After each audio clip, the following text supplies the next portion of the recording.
Hi guys! Ayan! So yun si Butok, so nanganak na naman. 4 na naman. Pero tingnan mo, dapat mga puti ito. Pero ewan ko sa pusang ito. Tingnan mo, puro tiger. Ayan.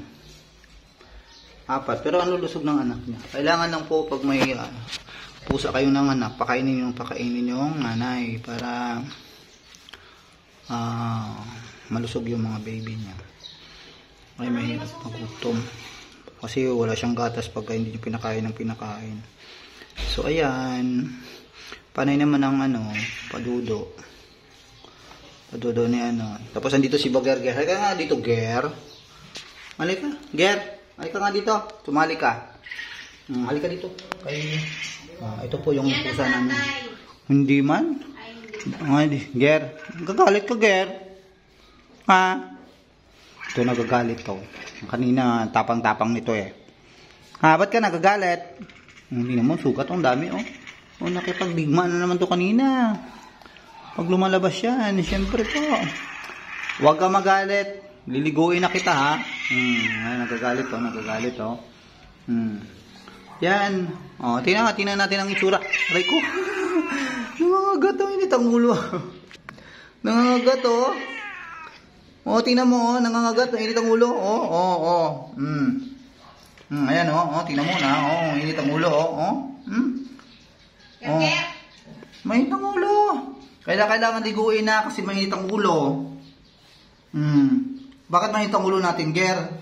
Ito naman si Coles, Coles, halika dito. Halika dito muna.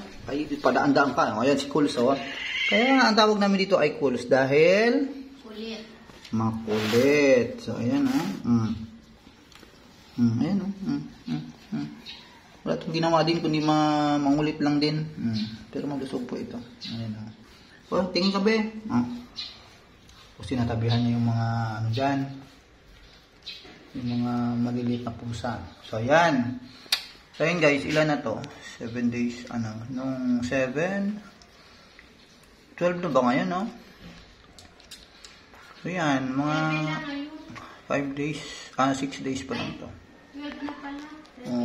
Mga magsi 7 days na rin siya bukas. Tapos ito ang buro ng pusa. Init ng ulo natin tingnan mo yung sugat mo sa ulo. Lagi mo na lang. Diba sabi ko sa'yo huwag kang lumabas anong ginagawa? Ganyan guys pag gumaganyan yung ayaw mo na yan. Ganyan. So, yan, pag may ang pusa yung butot niya gumaganyan, ibig sabihin galit yan. Ayan. So, yun lang guys. Kasi may nangungulit sa akin.